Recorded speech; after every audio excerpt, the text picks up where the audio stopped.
Maigsuon kadumdum ko akong lula nga kada adlaw gud gasimba. Gani mo maingon sila nga maabsent pa ang pari kaysa katong akong lula kung musimba.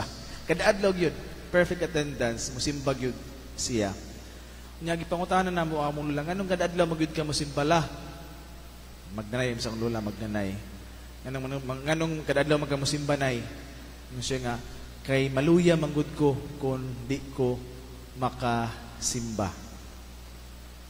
Kung nay adlaw nga mamisdam niya ang misa, maluya siya ug dili kompleto ang iyang adlaw kung dili siya makasimba. Ug mao kana usab ang atong, di ba? Mutual nga feeling kung wala tay pagsimba. Sayod kita katong kaniadto katong mga panahon nga giunos kita sa COVID o sa bagyo udet sa mga bagyo nga walay misa ug kita maluya usab diha dili lamang sa atong espirituhan nga kinabuhi kung dili sa atong, di ba, bisan diha sa physical nato nga lawas nun maluya kita kung walay Eucharistia nga atong maambitan. Diha sa atong mga pagbasa karon gipatkita nga ang atong Ginoong Hesus, nga ang atong Ginoong Dios kanunay gyud gasustinar, gasustain kanato, pinaagi sa pagpakaon kanato. Gani sayod ang Dios nga kining atong kagutom, kining atong realidad nga maluya kita kung wala kitay Eucharistia nga maambitan, kung dili kita makaambit sa lawas ni Kristo, mausab kini ang iyang giandam diha sa giingon nga eternal banquet nga sa katapusan magsalo-salo kita diha sa bangkete sa Ginoo nga giandam nga walay pagkahuman, nga walay pagkatapos. Diha sa atong kaugalingon, diha sa pagkasayod nato nga maluya kita, dili lamang sa atong kalag, kundi apil sa atong lawas nun nga pagbati kung wala kitay makaon. Labi na diha sa pagkaon diha sa lawas ni Kristo. Ato unta kanunay nga lantawon nga kining atong Ginoong Hesus kanunay nagpaambit niini ug diha sa atong kaugalingon atong lantawon nga kita muambit niining maong bangkite. Ang atong Ginoong Dios karon naglantaw sa kung unsa man ang makapatagbaw kanato. Ug sayod usab kita nga diha lamang kaniya kita matagbaw niining maong kinabuhia.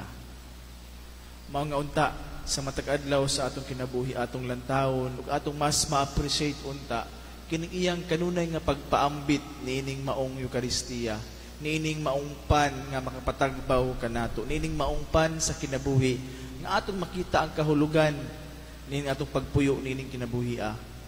Atong ta kanunay ambiton diha sa kasing-kasing nga putli, diha sa kasing-kasing nga andam kanunay mudawat niining maong iyang pagpaambit. Untana nga diha sa atong kasing-kasing, diha sa atong kaugalingon, atong dawaton diha sa puno sa paghigugma ug pagkaamablihon sa kaugalingon kining Ginoong Hesus nga kanunay naglantaw diha sa unsa ang makapabuhong kanato, unsa ang makapatagbaw kanato sa unsa man ang atong gipangita. Sa langbahin usab kining pagpakaon ni Jesus sa bisan pa man sa kagamay nga anaa sila sa mga tawo nga nagsunod kaniya sa tulo ka adlaw ug nakita ni Jesus ug naluoy siya kanila kay wala na sila makaon ug dili siya gusto nga papaulion sila nga magutom kay bas kuyapan sila pagpauli. Nay nag-ingon nga kining mga tawo nagdalag yun og mga balon nila matag usa kanila. Nga ang pagpaambit ni Jesus diha sa pagpakaon diha kanila, sila nagtinabangay og nagpaambitay sa ilang gidala nga balon. Ug ang ilang pagsunod kang Jesus, dili tungod sa ilang physical nga kagutom. Una, sayo kita nga nagagipang-ayo ni Jesus tungod sa mga masakiton nga ilang gipadala kaniya.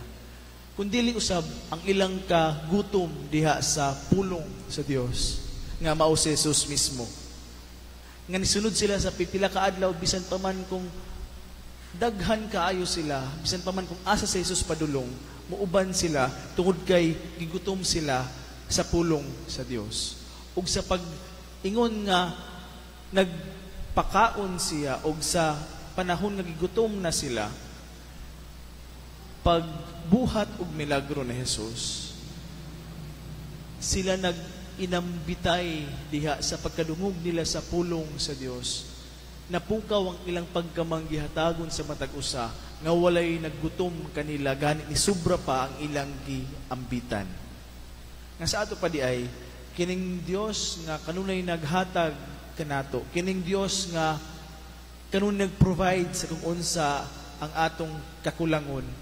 Kita usab kitawag diha sa pagbuhat niini sa atong igsuon, sa atong isig ka tao, nga kita nga gihatagan sa Ginoong Dios sa mga grasya ug mga panalangin, kita usab gitawag sa pagpaambit niini sa uban.